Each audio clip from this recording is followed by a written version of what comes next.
Hello there, guys, and welcome to my crack book.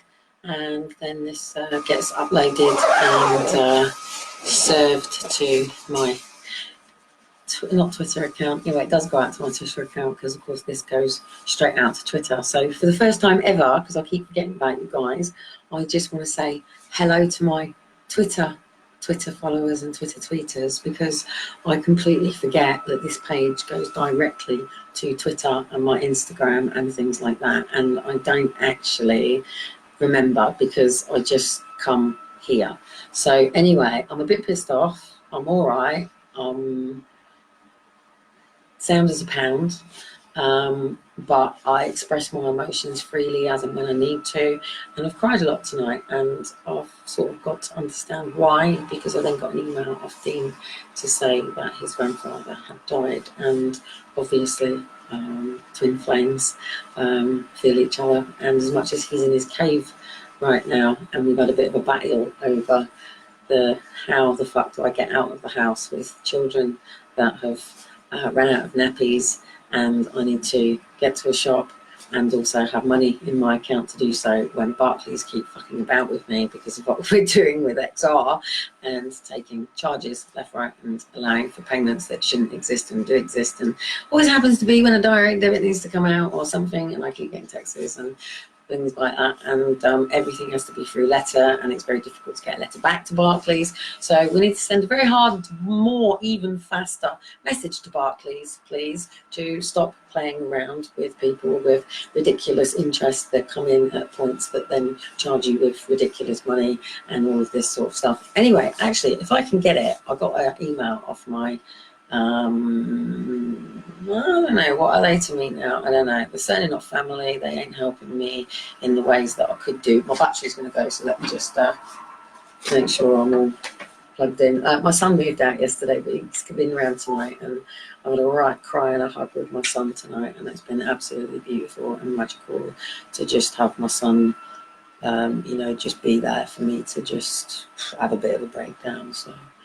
Anyway, Tony Robbins and Dean Gratisto sent us an email, right? I'm part of their, I've got a page for it actually for my life booking. In fact, I wrote life booking, so they can fuck off the cunts, right? Because I've been doing timeline therapy for a very, very long time, and I wrote timeline therapy a very long time, and I own the copyrights to timeline therapy because I think it was Channel 4 who came out when I was in East Street with Liam, Daniel, Aaron and Faith, and I had the timeline literally all the way around the hallway and stuff, and I did an interview for Channel 4 on what this timeline therapy was and how it dispersed certain memories and helps you relay the positive memories that you had as a child when you've been through such trauma, because we tend to not face positive memories again because it hurts, basically. Anyway, that's not what this video is about. But anyway, Tony, I'm battling with being self-employed, right? And the reason that I'm battling with making money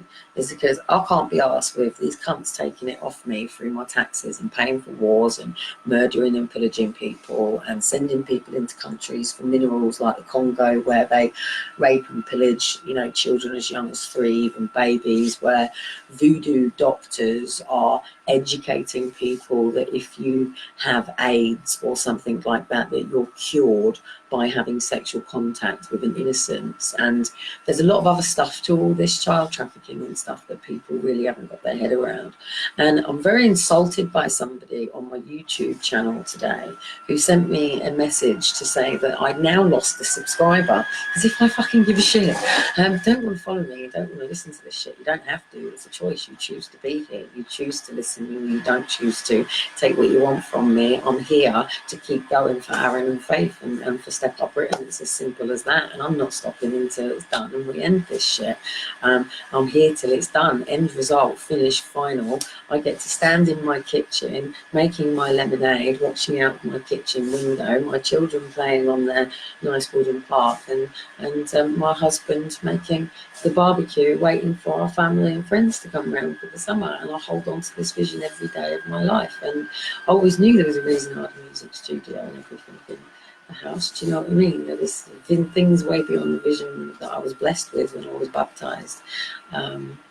And yeah, you know, the Lord gave me my vision, and I'm very grateful for it. And I'm very blessed to know that this hard time that I'm in right now, I do get through. I do know it's not my time to die, as much as some days I feel that there isn't really much worth living, and I feel alone and isolated, and people troll, and I get fed up, and people don't put their submissions in, and then I get reports back, and then I see that only 56 people got involved with the adoption inquiry, which we really nearly, if you'd all come to Parliament with us, we had the investigation in our hands. We had Michael Mansfield, the greatest fucking barrister in the UK, and the biggest fucking wharf team ready to go in, but you didn't turn up, you didn't get there, because everybody tells me they can't afford. Well, I think I've demonstrated how the Lord blesses people when you focus on your service and who you are and what you're here to do. I had, who is a business manager who works in co-op, who has had a Humpty Dumpty fall with a disability. He's also Asperger's like me. And today he told me something that every business coach tells me who's never perceived actual, look, I'm not a one cellular person. If you want to put a label on me, then I'd be a social entrepreneur. But I would have to be paid for my company. In order to do that, I have to go to companies' houses, register Step Up, well, register me as a corporate company. I'm a Freemason, so I'm a free, like, man of the law. Do you know what I mean? I'm a sovereign being, even though I was born to cesarean section and didn't get quite crowned the natural way. But I have been through the lifetime experience of going back to that place and back to this child coming into the world and actually feeling the love of the Lord and Mother Earth, and being blessed by, okay, I didn't get raised by just my mother and my father, but from right up to the age of, okay, let's go to when I become a woman, and that's at 18. And this is what this fucking idiot keeps going on about, because this 17-year-old I've called a girl, not yet a woman. Well, she is a 17-year-old pregnant girl. She is under 18. She might be able to legally have sex at 16, and the man is 34, and I have an issue with this. I don't know where I stand or how I feel about it. And I also know that there is challenges and traumas in this relationship that she doesn't openly discuss with everybody, and she even hides that she sings. So I do feel for social workers. I do. I love Lauren Jerram. Lauren Jerram, who was my Elijah's social worker from Portsmouth Council. Girl, I love you. I love you with my hand on my heart. You fought gallantly for my boys. You stood by my fucking side. You rocked it with me. It never got to court. You helped us during the time of bringing Elijah in the world. And you went into that fucking CP meeting, girl. And even the chair said, thank you, Kelly, for giving Lauren the chance to do the proper parental assessment on you, because the majority of the time we have to do it on paperwork because the parents won't work with us. And she said the fact that you work with us, it gave Lauren the chance to actually back your corner rather than just report what everybody else is trying to say. So Lauren went into that room and she fucking smashed it, not just for me, not just for Elijah, but for Dean. And she even actually tried to bring my mum into the situation. My dad, she offered to go and visit every family member. She offered to go and visit my friends. When I told her that my best friend was in Miami, she was excited because she said she would have gone to the depth of the earth to have found a support system for our family. So I'd no longer had to live dependent on the system because I'm a child of a Section 20. Well, my mum didn't sign in Section 20. In fact, if you see the form, and I have the form, my mum says my daughter is in dual care without my consent. I don't agree to my daughter being in foster care, as simple as that, you know. So, and my mum sort of thought it was my choice as well, but it wasn't my choice. I just literally spoke to somebody about how I was feeling, and the next thing I know, I'm sitting on a chair in a waiting room, twiddling my fingers for up to the sort of, I think it was about 8 hours, and then I was told to come back on Monday where they would try and sort something out. I was put out on the streets where the social worker wrote in my file, Kelly is attractive in a straightforward kind of way. I do not believe her lies believed to be sexually active. Luckily, a friend of mine with the shoe shop that I was working at, partner, picked me up and dropped me off at one of my friends. And my boyfriend at the time, his mum, sort of took me in to bridge the gap. So, but I went back on Monday and they put me with foster carers, and it was the most weirdest experience as a 15-year-old in my life to sit around a table being introduced to people that you don't know.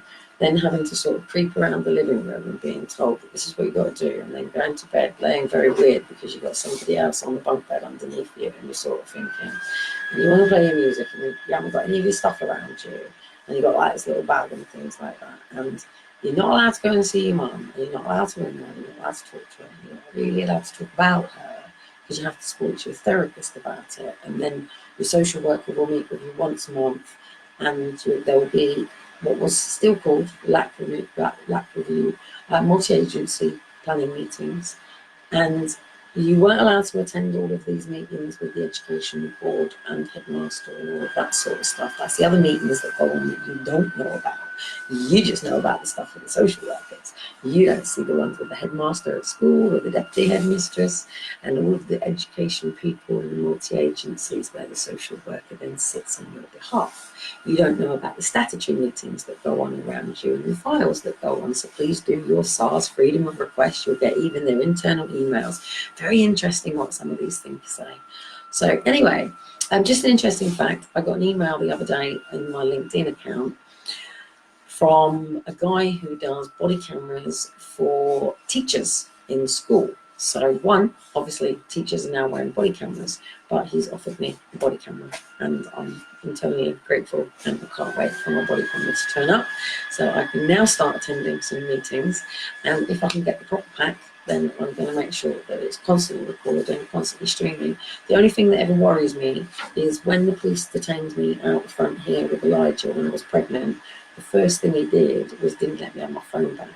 Now, I was the stupid one who had immediately rang Dean and then handed Dean the phone to the police officer to speak to the police officer, while I quickly grabbed Elijah out of the buggy and ran onto the cameras in the thing.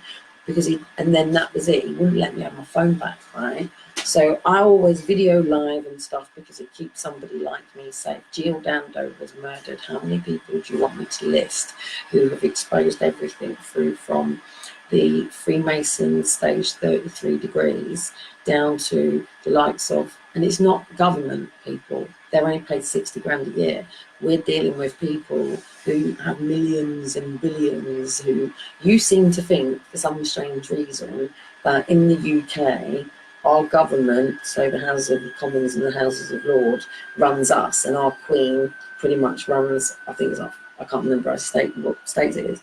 You seem to think that us people are being governed and controlled by them. No, their income sort. Like, okay, so let's go. Let me read this thing from before my battery goes. Oh, I plugged it in. Right, okay, so Tony and Dean messaged me, right? Are you paying your taxes? I haven't had a chance to read this properly. Kelly, do you pay your taxes? Do you pay your bills? Do you pay for food, water, and electric? Of course you do, right?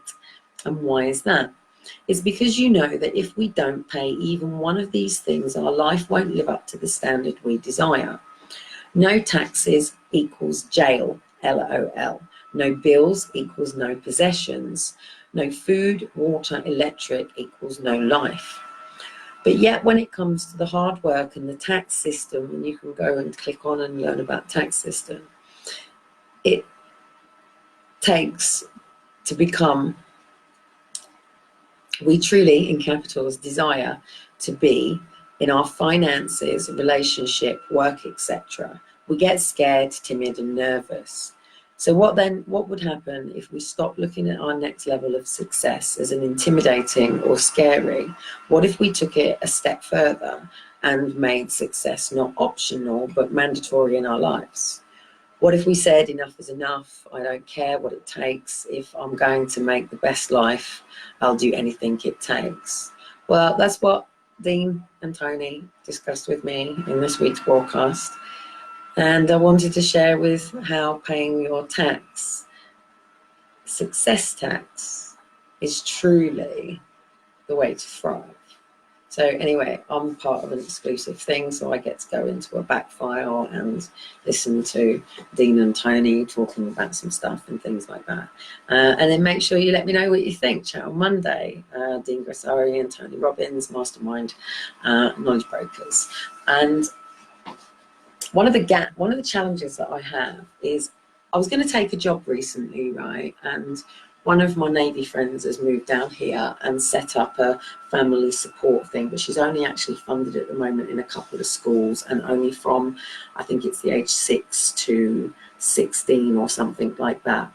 And I was going to take a job, and it was 22 grand a year. And I worked out that by the time I'd paid all my bills here on a 1-bedroom flat, the travel to Reading to have to do the training, because it was paid training as well, and working in Portsmouth, and then putting my children into nursery, but I was in debt by about, I'm paying my taxes and my national insurance and everything like that. I can't remember what it was in total figure in the end. Just on the basic 22,000 and my tax and income support taken away, I was on less than I was that I am now on universal credits. I think that's with obviously the deductions I've got on. So I then had another look at another job, and it was at the university here as a lecturer and a research doodah stuff in psychology, because I'm a Bachelor of Science according to the university in the educational world.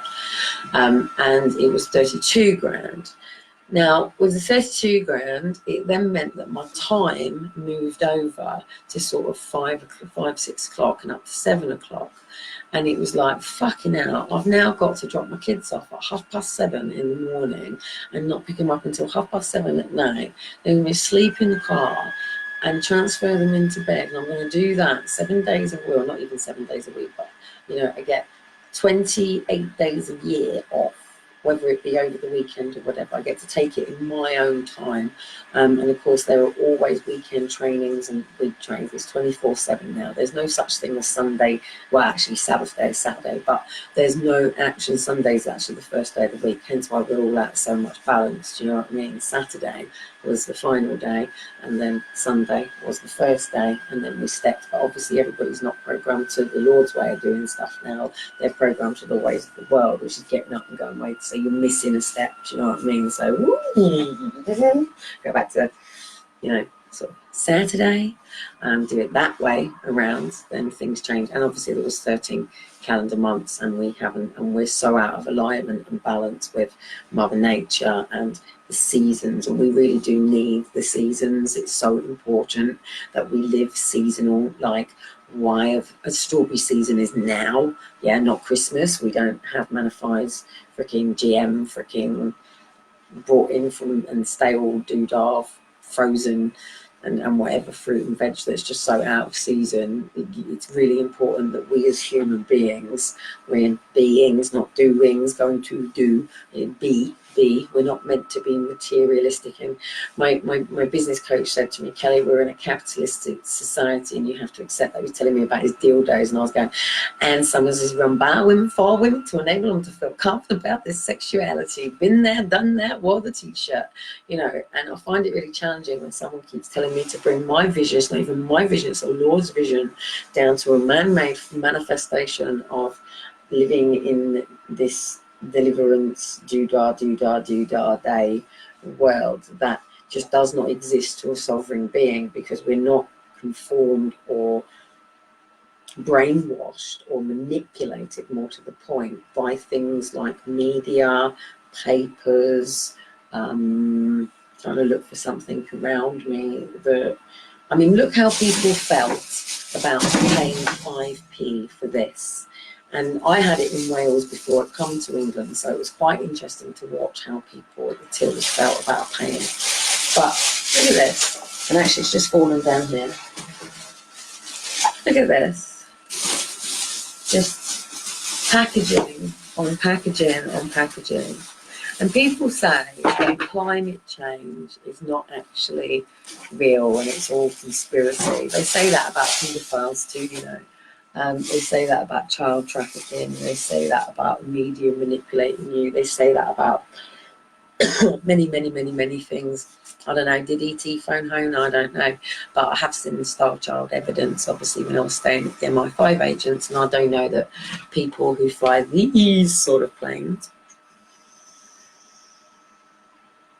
see a lot more than what we're reported. So, stealth. On that note, please, please, please respect and appreciate that our family is about to go through having to support Dean, not even having to, but we are here to support Dean.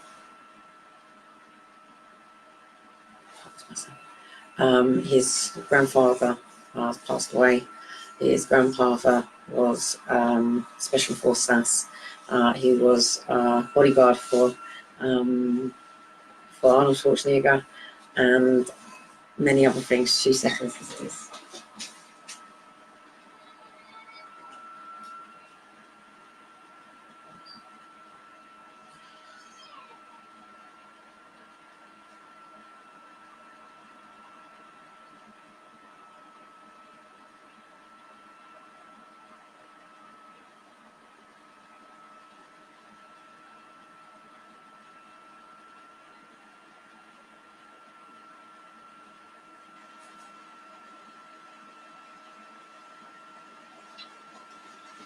It's so much easier with Shiloh because I can just give him a bottle, where Elijah, if he gets woken up, is still naturally fed. So it's yeah, I get tied up with Elijah and it takes me quite a while, but sometimes it means I can just sit on my phone and text and stuff. And I've come up with a few things for naturally feeding mums, but I've lost my websites. I don't know if I managed to save some of them, but I've lost so many of my websites. I've lost House for a Home and everything.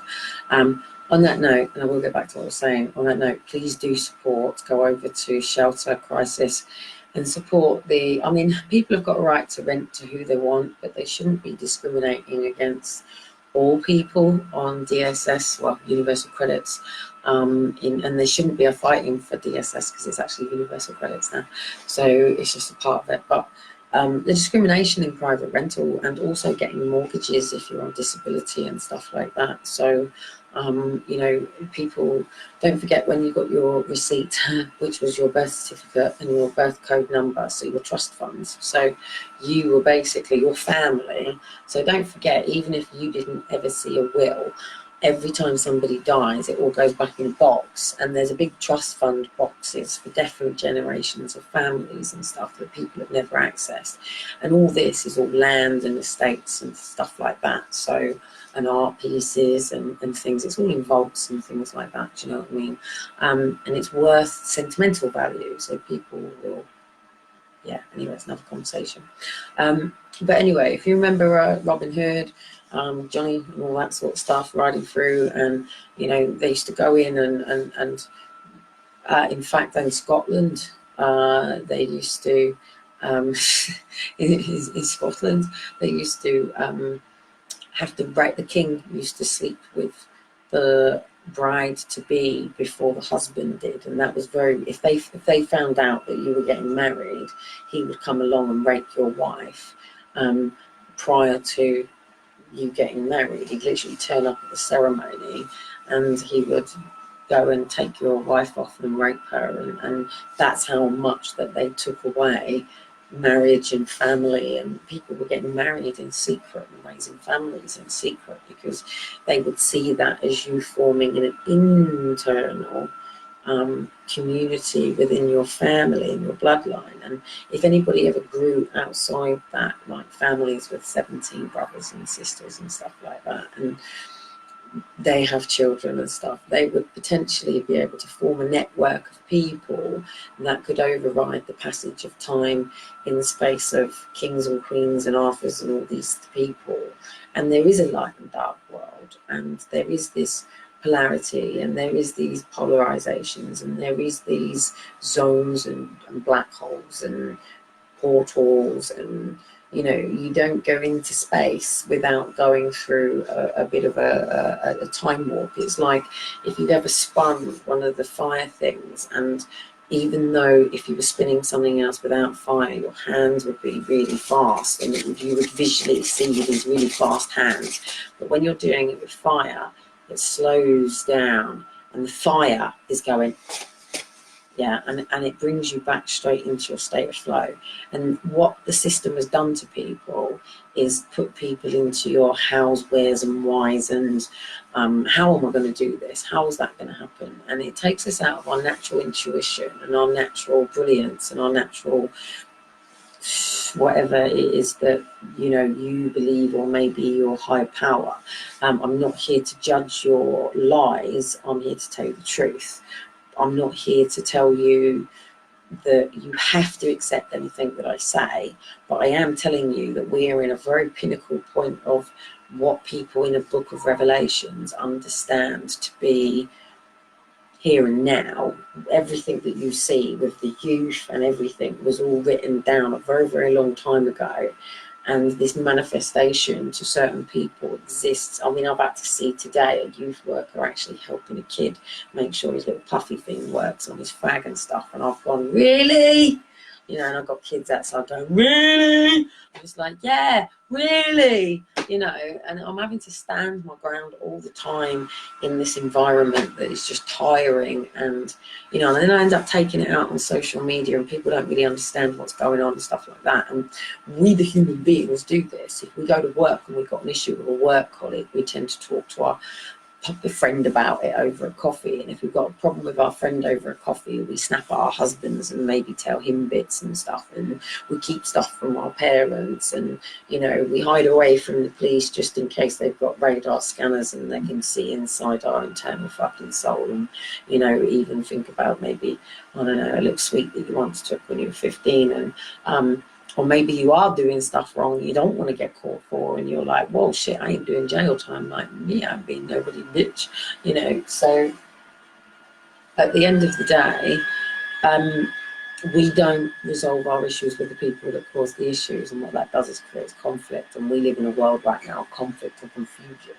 and especially since 2010, this is where I came in, because George Osborne announced in the papers that all these changes were going to go on. And I just went, whoa, man, there's a big gap in this. And this is really shitty. And I've got 4 kids, mate. And usually people, when changes come, the old don't get affected. And I was like, whoa, you're going to bury me again? And then they said, no, this was going to be a complete change, everybody. Well, I had things like a severe disability allowance that hasn't existed for like 12, 20 years or so now. And I stayed on it for another 10 years because it was never removed. It was only once my forms flipped over when I moved and it all tripped up and someone fucked up in the middle, not me, believe it or not. It was actually somebody who took over, because apparently I'm incompetent for that form. You know, and the system was built around me on paperwork and forms that, you know, 3 years before I was doing myself. So, you know, but when you have an indicative budget and all of that, it meant that I allowed certain things to be delegated, and I had an advocate doing it, and she fucked up. And, you know, it meant that I had to go back into the system, and it was like, whoa, like shit, like this is major, because my condition means I am a lifetime for the rest of my days until cradles and grave pretty much supported, and you know, I can do what I want, when I want, how I want, and the system supports me to achieve that, because one, I'm a ward of the state, I'm the Queen's daughter. You know, that's how it works when you're in foster care. You become a child of the state, you become property of the Queen. You become, she is your mum, and you know, that is the order of line. The child becomes more than the social worker. The social worker is just the person that goes to court and assesses that, you know, this child has a right to a life, to be healthy, happy and thriving. But unfortunately, once children cross away from their parents, whether their parents are competent or not, and unfortunately in this investigation of mine over children's social care, I have come to the conclusion that I don't know what the percentage and scale would be, and I could do a hypothesis on it if I wanted to, but many of the parents couldn't even tie their own shoelaces, let alone look after and nurture and bring the best out of a child. Nobody on benefits, by the way, unless your child gets a full-blown scholarship because somebody else recognises their talents and gifts. Then you've neglected your child immediately, rather than the education system putting all these labels. So I'm not just blaming the parents here, I'm not blaming anybody. I'm just saying that a generation prior to my generation was going to war. So everybody was just thinking about restructuring Great Britain, and people have become selfish cunts, because actually it wasn't that long ago that Great Britain was rebuilt. So you know, big, there was a big World War. Do you remember that? No, you probably weren't around for that. So, but there was a generation here that were, and they still have a voice. And these are veterans, and they live on the streets. They're in institutions. They come way before all of us, and it's affected on all spectrums within the social care, adult and children. And that doesn't just mean people that were once called spastics and mongs and people laughed at on buses going to, you know, special schools. That, you know, now it's still difficult to integrate Down syndrome and autism into the world because people are still nasty and pick on people who are classed as simple and, you know, yeah, it's still a very cruel world for the disabled community, handicapped, spastics once called, you know. So these people are now losing it all because this handover is basically what it's going to do is it's going to take everybody to the beach and take them up a really nice hill. Some people actually aren't going to be able to get up this hill at all. And some people, when the push comes, you know, and it will be a push, mate, it will be a fucking, you know, eagle fly or not, you know, why do an eagle sit in the Catholic Church? They prey on people. It's quite amusing. You know, in this world, people actually play Hunger Games with children. They have children run around and they are allowed to rape and murder them. And if you don't get to the other side, you're going to be dead before, you know, the next time you ever see your mum and dad. And if you actually get out of this place and see your mum and dad, because your mum and dad don't give a shit, because actually they were the ones who sold you to these people in the first place. They actually gave birth to you in order to do this, and you've been raised to survive because they thrive off of fear. They thrive off of fear. This system that controls you thrives off of fear. It's what it does. It impacts fear, it installs fear into you. We don't have to live in fear. We have to understand our fear. False evidence appears real. It becomes the polarity in your mind between the subconscious and the unconscious and all that sort of stuff. And if you want to get into it deep with the amygdalas and the hippocampuses and how your brain functions and stuff, learn it. It's really interesting how your brain works and how your serotonin and dopamine works and how your basic physiology and how I can completely change everything about myself now because I've been conditioned to the fact that my son's been in the bedroom asleep at this particular time, so I've developed this tone. But hey, guess what? My son isn't sleeping in the bedroom anymore, so hey, high five! I can change my state whenever I like. Do you know what I mean? So I can start speaking louder now and I can start engaging with you more because I have been very monotone because Liam has literally been asleep on the sofa. So today I have literally re-cleaned and reorganized my kitchen. I'm still on it because the annoying thing is when you have someone come to stay with you, be it somebody who knows you or not, they don't know the structure of your home. All my life I've had carers and people coming in and doing my washing up and all that, and I say, why can't I just have a dishwasher? Why do I have to go through this? Karen, I love you. Leanne, I love you.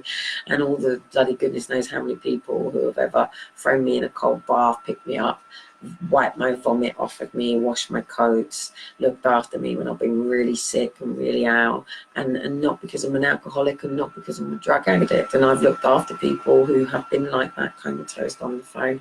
I've seen people die because they have. I even lost my own cousin to vomiting and swallowing his own vomit because he was too drunk. And you know, I resuscitated a woman who was too drunk and tongue gone back into throat and gone blue, and unfortunately she died in the ambulance. And I've resuscitated a man who fell all the way down the stairs at Preston train station, who was drunk and hadn't actually been out for many years, and it was a Christmas party and everybody left him because they thought he was a drunk. And he actually, you know, even if he was a drunk, they still shouldn't have left him. But at the end of the day, he was a man in a suit. He lost his shoes and he fell downstairs and he was very drunk. He hadn't been out for a very long time and he was on heart medication and he just literally collapsed. He wasn't too drunk, he just collapsed because he was drinking. Yes, he pissed all over my legs. They always do, hence why I don't mind wearing these, and I keep a massive big hole sort of on things and stuff because it's easier to just, I always know where it goes. I kneel down, so when I'm skateboarding I'll eventually get some knee pads or stuff, or maybe my braces for my knees. But one of the reasons that I like having my knees out is it means I can get down to somebody very quickly without having wet knees, and I can, you know, because I spend a lot of time with people on the streets and homelessness, and you have to check on a couple of people through the night, especially the old ones. Sometimes they die from an old ticket, sometimes it gets too hot, sometimes it gets too cold, sometimes someone's kicked them through the night and punctured their lungs, sometimes somebody's really hurt them, sometimes they've even died of just fear, of loneliness and heartache and longing and grief from just laying there on a cold floor outside a door. And, you know, sometimes, you know, we all know what it feels like to have somebody make up some shit about us, and to have people every day, probably have 200, 300, 400 people a day look down on them and treat them like shit. And maybe that one person gives them a little bit of hope. Maybe that 1, 2, they know some of the systematic ones. Sometimes they get it, they know the goodwill people. But sometimes someone just really does just make a difference and just give them a little bit more. Do you know what I mean? Just give them a little bit more of themselves. Because sometimes people just hit rock bottom and they're just not. They always say, isn't it? It's not how many times you get down, it's how many times you get back up. And some people do just slump and sit down on the steps and get caught into suppressing their emotions and not being able to go through it. And that's what I'm pretty much asking Great Britain to do, is heal. Just, we need to heal as a nation, as a country, as a fucking whatever these cunts have been doing the last sort of 9 years on who's going to. I know I'm fucking about with it, and I know I'm behind a lot of it, and I know, but you know, we need to abolish parties. We need this assembly. We need people in right positions doing right things with real things and all this sort of stuff. And I've got a whole logo and spam for purpose, passions and principles, a mission statement and a business plan and all that I wrote in 2010 and submitted to government with Start Up Britain and Step Up Britain and Challenge Britain and all this sort of shit. And I've been ripped up, conned up. People have made a lot of money out of my ideas and inspirations, and they think tank me and they collect things from here, and other people run with things, and I don't have control. And at the end of the day, this is my family. And today I literally had to distract myself through nappies, having to go at Dean to please just pray, just pray, just pray, just pray, just pray. And like, this is before we knew about his granddad, and it was like, Dean, I've got to get nappies. It's like I've run out. And he's going to me, but I gave you 35 quid. And it's like, Dean, that was days ago. And it's like nappies run out. Do you not understand? We've got 2 children with water diarrhea from when we were away, and it's like, because they were berry picking and Elijah ate too many of the wrong berries, and we used this bottled water to clean them, and obviously we were in the rain, so we had 2 kids that were, and actually there was stuff going around here as well, and you know, they're not immunized and they're having to build their own, you know, immunized system, and that's great. And we let them play down in the rocks and crabs and stuff like that, and you know, all this sort of stuff. And they like to, Elijah's a beekeeper. He's very into his bees. He loves his bees, and he has no fear whatsoever of bees. He's not sort of in tune to the wasps, but he's very in tune to the bees. He loves his flowers, loves to smell his flowers, loves to stop and smell his flowers. And I wish I'd got, you know, through Elijah's eyes off the ground, but I ended up with a load of Elijahs all over it. And you know, it come from another country, and it was a lot of men and stuff, and that's not what I created it to be. And this isn't a platform for children, but it could be, it is be, but maybe, do you know what I mean? So anyway, I'll talk about my private life very publicly.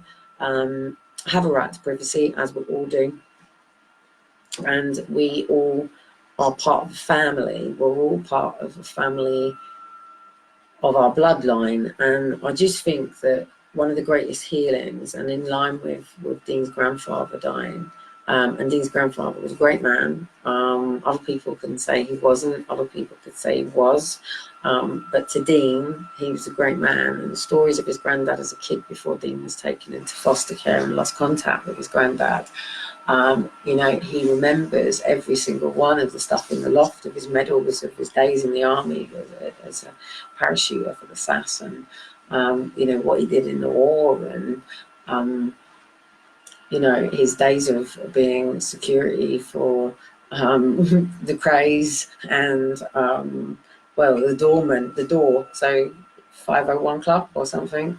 So he was the sort of head doorman for the 501 Club security, where the Krays used to drink. Do you know what I mean? So not indirectly for them on that side of things, but when they used to go into the 501 Club, he was the head doorman that blah blah blah. But he was also security for Arnold Schwarzenegger as well, which is quite interesting, because I was meant to be the daughter in that film back in 82, and then my mum wouldn't.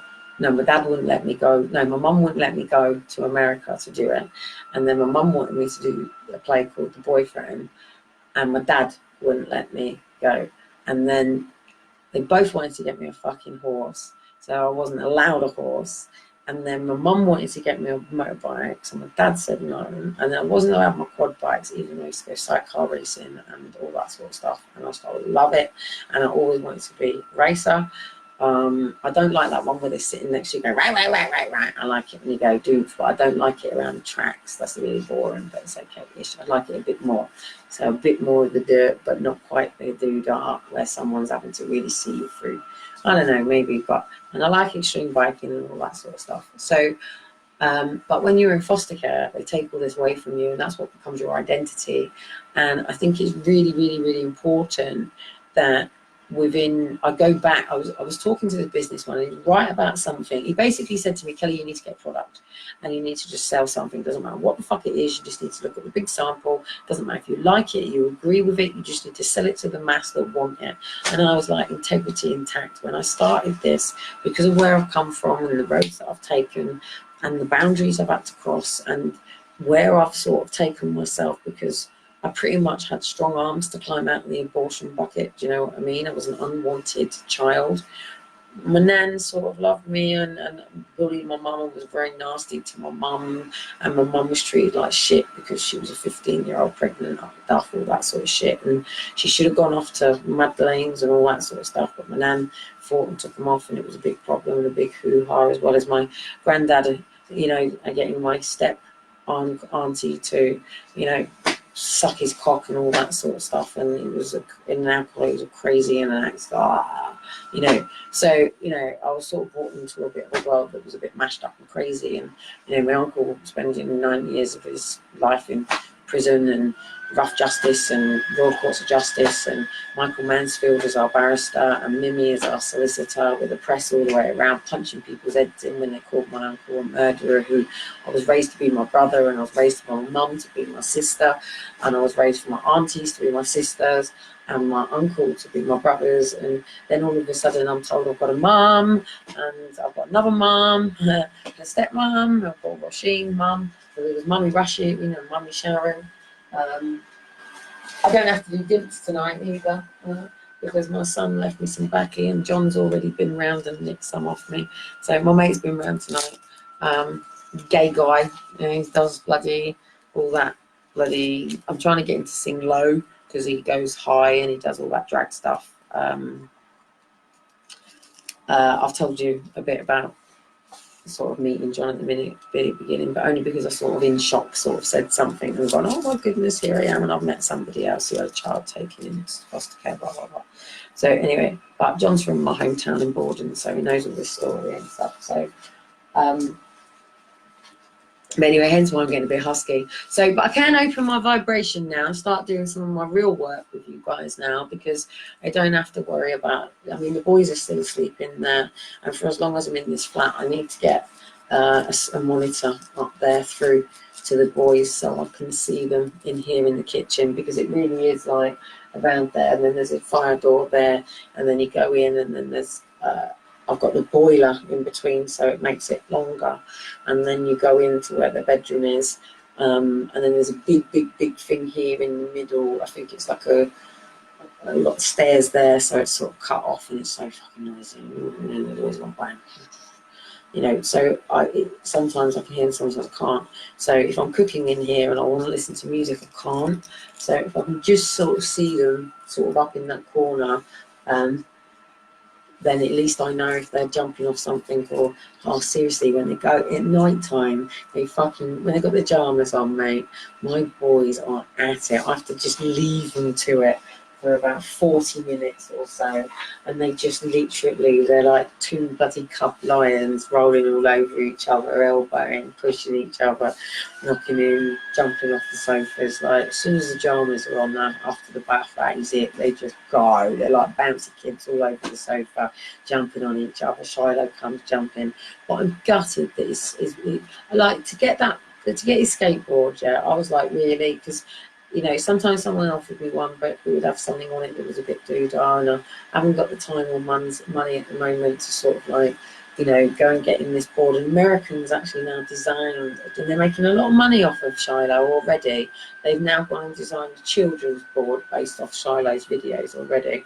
And I hope it gets Shiloh sponsored, mate, because otherwise I'll take your ass. And I can prove, this is why I do lives and I say it live, because that's my copyright. So if you then go and do something and stamp it after that time, and I can prove that you link, so I watch my algorithms, so I know who watches things from what networks. That's why I don't do anything from my other page.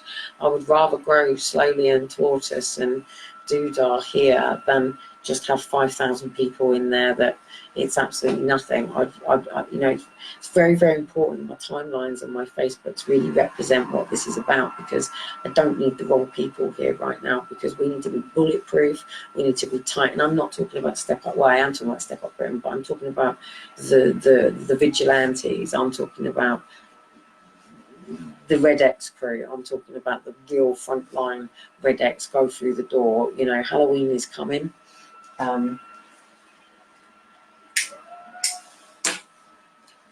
Whether people want to accept it or not, there is a ritual within certain dark sides of the forces of this world, whether you want to believe in the spiritual war that exists, whether that spiritual war is happening in a parallel universe that you don't understand or can comprehend. If you come into your true sovereign, you will understand why you're so suppressed and why they don't want you inspired, why they want you to perish, why they want your soul, why they thrive off of your blood, why they thrive off of your passions and your interests, and why inspiration is not considered from a long time ago. But people have evolved and changed, and people have come to a place where we do live in co-symbioticness, we do exchange in other ways, but those who are still suppressed by the benefit system have never experienced life. I'm talking about those that come from it into it, so those that have been born into it and don't know anything about outside, who don't have passports, driving licenses, who've never been to another country, who've never even been out of their town and city, or maybe even liking people here in Somerstown. It's only the foster care kids, by the way, who get to really experience the sea here, because the ones who live with parents, literally, they go to Adventure Park. That's where they are after school, and occasionally maybe on a Saturday, you know, because their kids are at school all day. They don't work, they're at home, and they don't ever do anything, that they don't even know themselves. I'm not here to criticise or condemn. I've got fag in my mouth, and that's worse than I could do for myself. Do you know what I mean? I need to get a drink to But anyway, cheap nappies, thanks to my friend Lucy.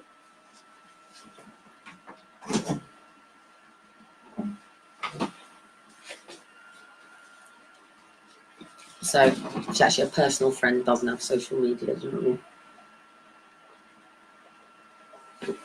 I just texted her and said, Lucy, will you please put a £5 in my account? I have to get nappies, and I am literally down to 2. And it was like they still had a nappy on. It was like, I've got to get to the shop. Elijah's fine. Elijah just, it's the number 2s. Elijah still doesn't do them on the pot, but Wheeze is fine. You could pull over and just let Elijah go for a wee. He doesn't want wet trousers.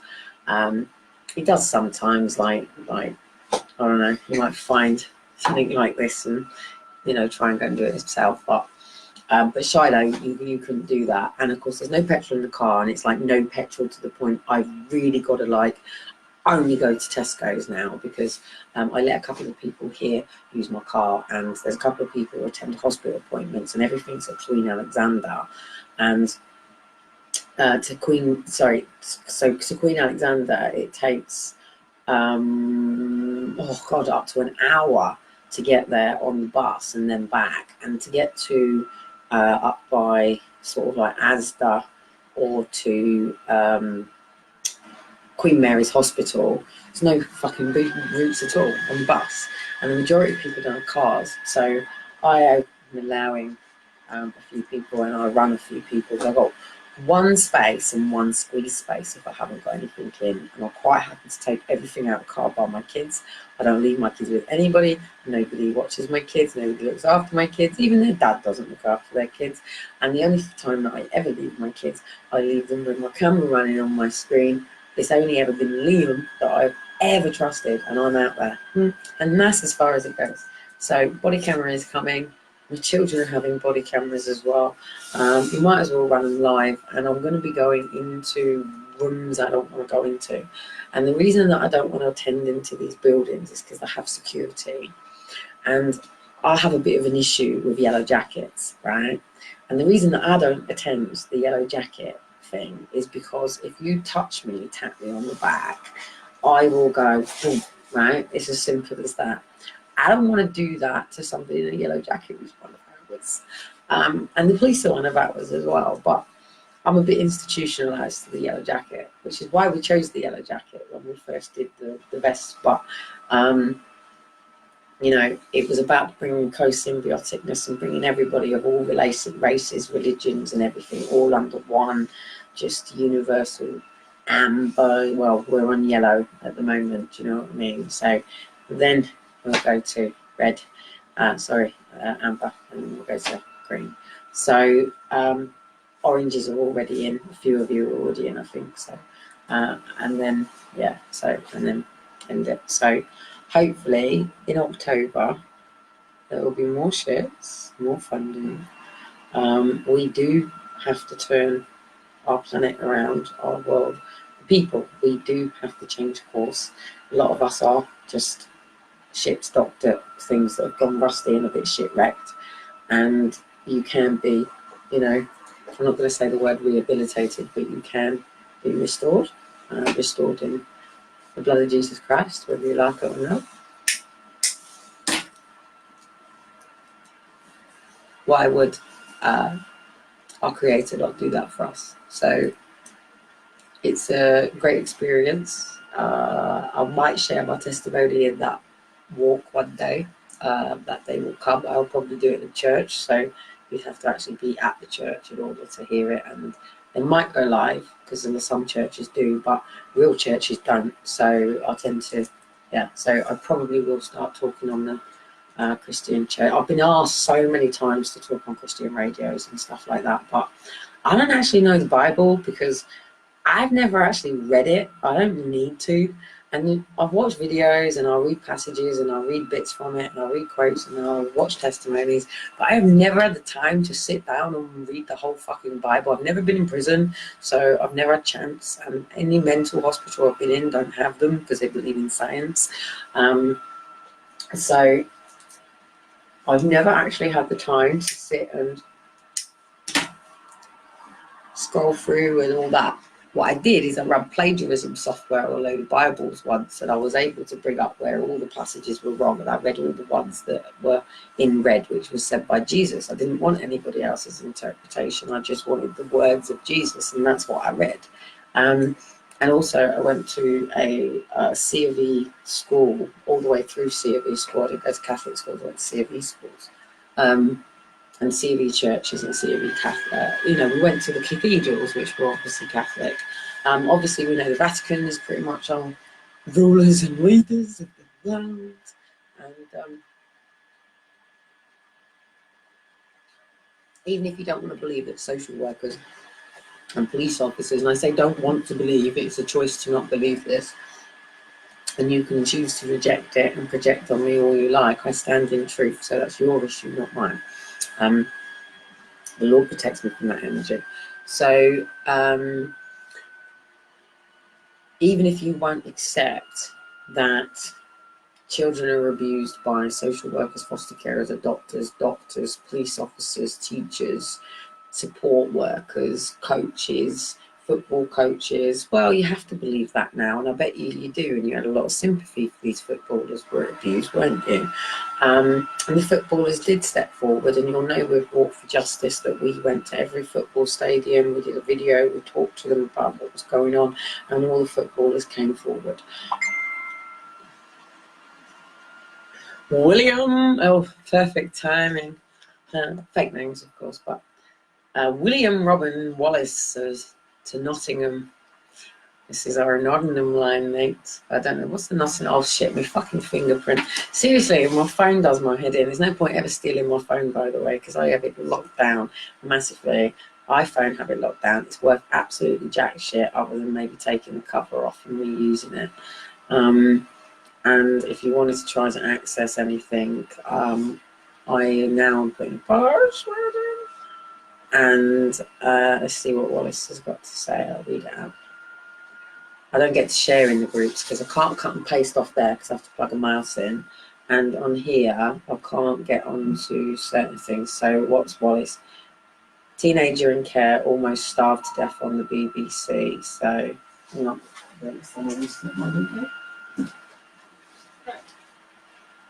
Hello? Are you knocking at my door? What's that? No.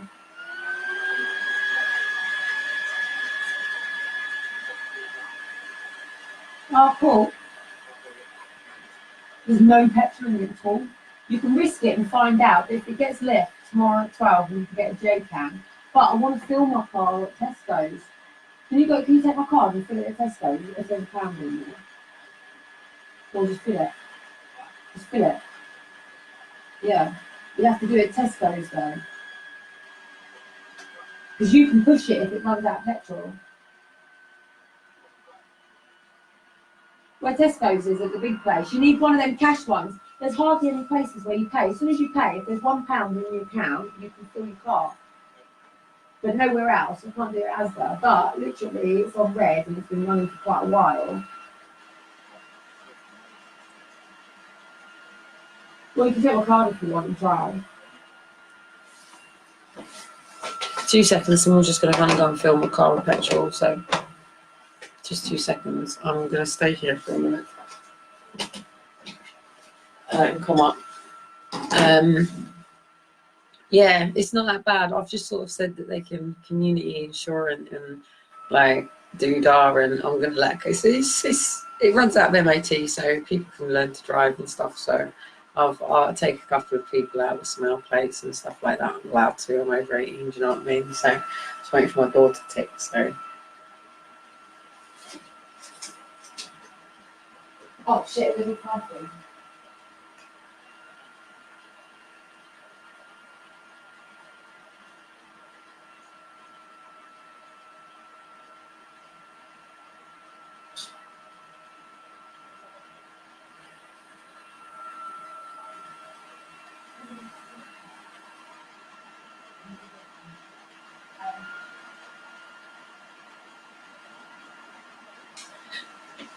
He's just gone, turn off the light, turn off the light. My neighbourhood is so funny about it, it's so funny. Right, there's my car key, that's the thing, because I haven't quite got round to finding where the fucking car key is. Oh, you had my car key last.